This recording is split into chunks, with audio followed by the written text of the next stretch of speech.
alam nyo, nalulungkot lang ako, may mga, siguro mga 30 out of 11,000 teachers, no? Na gusto ko malanin nyo to,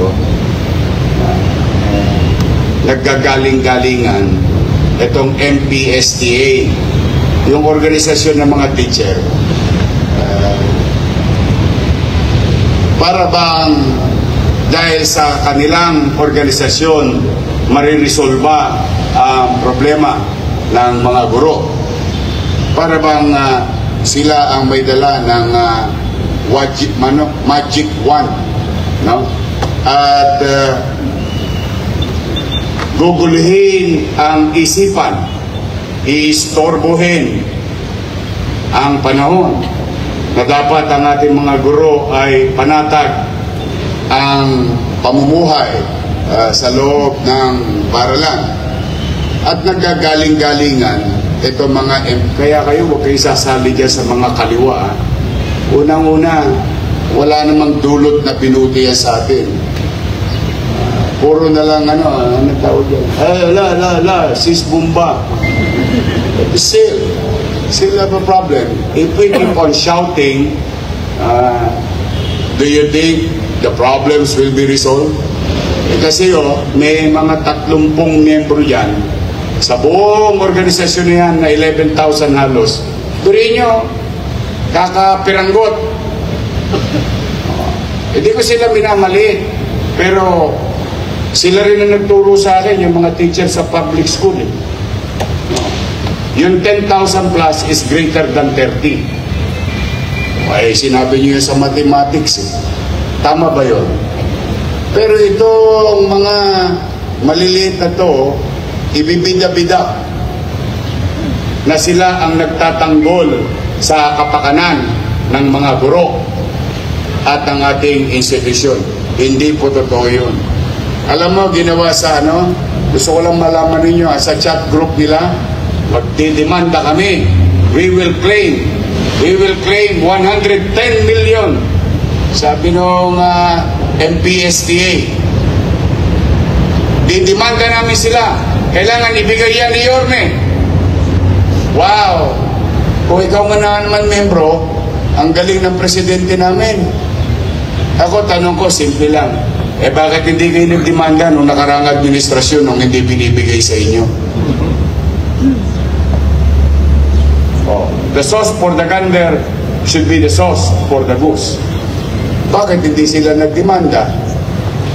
Alam nyo bakit? Hindi rin binigay yung allowance ng mga teacher for so many months. Dahil nakakuha ng tip, gusto ko ipaalam sa inyo nakakuha lang ng tip yun. Alam nyo bakit? Ano nakuha nilang tip? Ng mga 30 na yun? O wala pa? Alam nyo nakuha nilang tip? Kasi kahit wala tayong pera, pinahanda ko yung payroll. Pinahanda po. Bakit? Para pag may pera, o ibigay nyo na yung allowance niyan, o ibigay nyo na yung bonus niyan. Ayan po. Ganyan kadupang ang ugali ng mga makakaliwang grupo na yan. Pag alam nila magkakaresulta, magbibida-bida sa mga teacher. Dahil sa amin, narinig tayo ng gobyerno. Wow! Laway lang po na mo, gusto mo kumita ng pera? Ano tinira nyo? Pa-share naman. Hindi, totoo po. Kung talagang ipinagmamalasakit nila yung kanilang guro, kung pinagmamalasakit nila, sana nung nakaraang taon pa hindi binibigay. Ito, first quarter pa, hindi binibigay. Kung mo nakakita, nagsabi na si Yorme during department head meeting, ihanda na, ikayak na yung allowance naman ng teacher ulit dahil bibigyan natin ulit ang teacher bago man lamang matapos ang taon. Siguro nakatip. Wala pa nga pera gusto na kumolekta.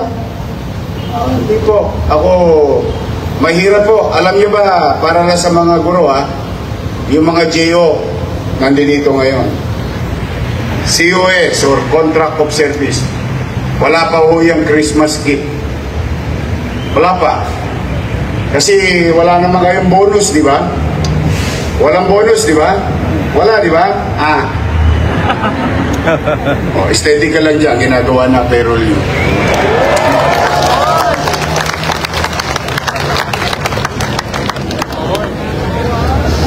Kaya po, nasama-sama ng loob ko, ito talaga pinagdugo ng puso ko. Gusto ko malaman to ni Superintendent kahit ipakita pa niya yung text ko sa kanya.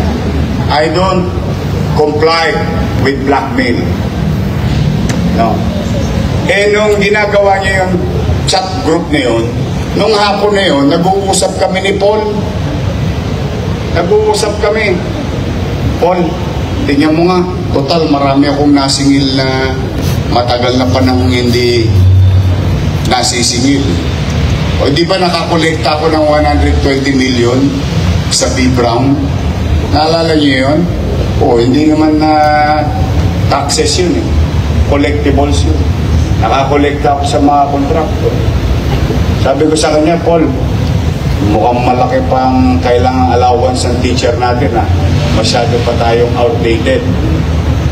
Pero kasi, ang pangarap ko talaga para magtapat sa inyo, lahat ng lumang obligasyon, bawasan natin. Dahan-dahanin natin para maitawid na. Kahit pa paano, alam mo yung tawag namin doon?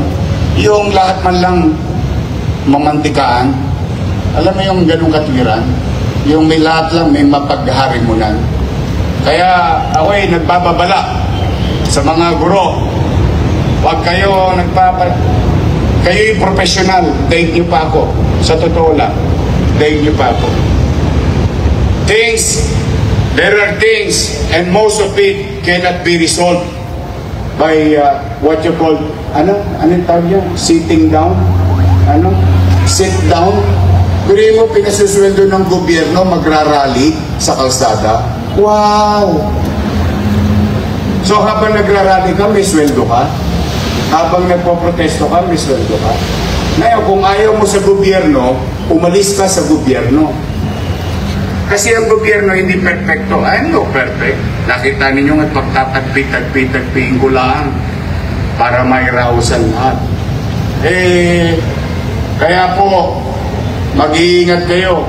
Ako, I have no heart loss with them. I owe it to the people of Manila.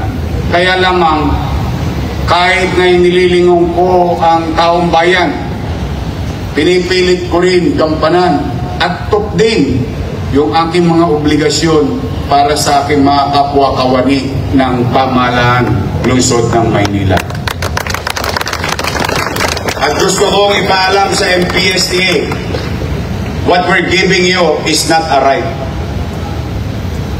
Let that sink in to the minds of those so-called representative of teachers in Manila. We can take it away anytime. Gusto nyo sumama sa 30? O yung 11? O yun. Ayan ang Vice Mayor, ayan ang kusir. Ako po ay isa sa may akda na bigyan kayo ng allowance ng mambabatas ako. If we have the power to make, we have the power to break. Tandaan nyo yun. So don't antagonize your city government. At ako, laking ginawa sa atin. Alam nyo bakit? Alam nyo kung gaano kalaking ginhawa? Mamayang hapon, yung major ninyo, makukuha nyo na yung 4,000 ninyong allowance. Today, we are going to release 45 million pesos for our teachers. For the month of what? For the month of what? Mayor ba ako nun? Real talk lang. Who joins? That's what I'm saying. It's not always about the money. sometimes mutual respect is more than the value of 1,000 pesos and 2,000 pesos. Kaya sa inyo, mamaya, Paul, padala mo na sa ATM nila. Paano naman yung mga ano?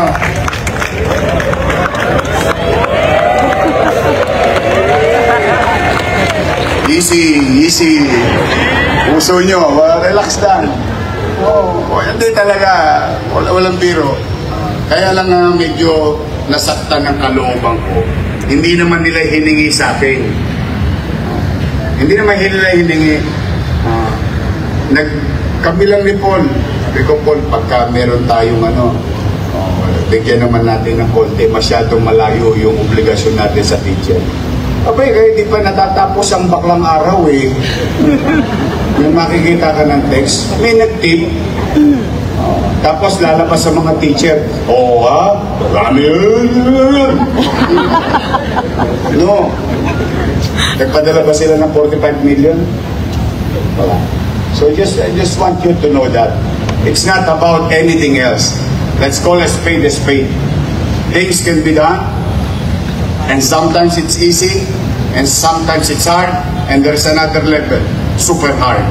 Pero yung nasa inyo, doon lang yung sa hard. Huwag kayong mag-alala. Steady lang kayo.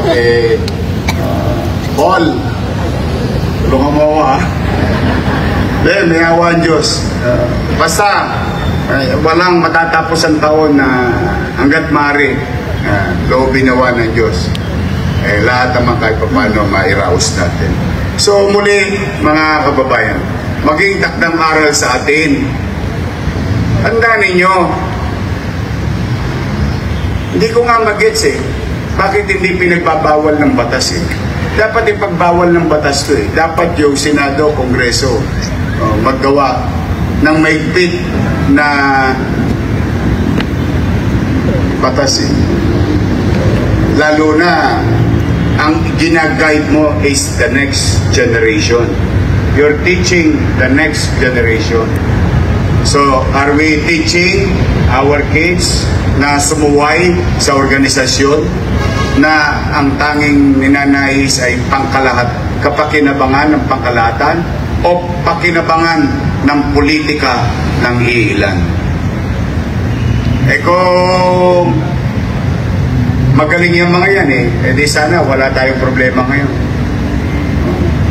Kaya po sa inyo, mga kasama ko naglilingkod, salamat sa inyo. Konti na lang, konting push na lang. Sana matapos na itong 2025 because hopefully there will be better days for 2026. But then again, kaya ako'y nagpapasalamat at marami tayong napagtatagumpayan. 3 months ago, the school board which I had during those meetings, nakakita ko ng tsape at sinabi ko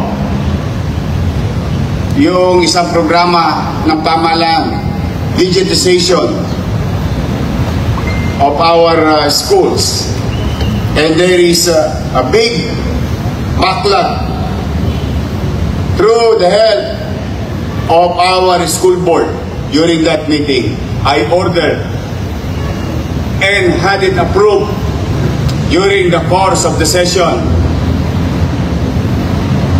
Today, that act of that afternoon ay makakamit na ng ating mga guro at mag-aaral at 392 classroom. That's for you, saying, I love you. Yes, wala na. We are going to be compliant today. Despite of fiscal hardship, unti-unti natutugunan natin ang pangangailangan ng taong bayan. In this case, particular na mag-aaral natin. Kaya sa inyong lahat na parito, sa ating mga bisita, malamig ang simoy ng hangin. Huwag kayong mag-alala. painitin ko mga kusina ninyo. Kunti na lang. So, mag-iingat kayo this week. Galingan natin. No? I cannot do this alone.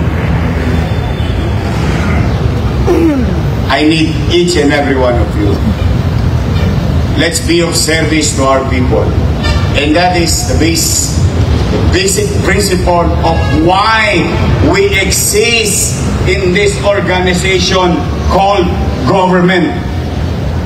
Government is for the people. Its purpose is to serve every citizen in the city of Manila, or even non-citizens, non-Manilans who will transact in City Hall. Kaya, pahabain ninyo ang inyong kamay ngayong Disyembre at araw-araw ng paglilingkod sa bayan. At nang marami pa tayong mayakap na mamamayan. Mag-iingat kayo.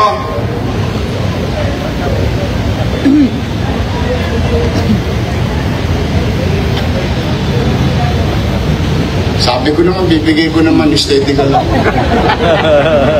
Nakahilo lang, pagod. May tubig. Mag-iingat kayo.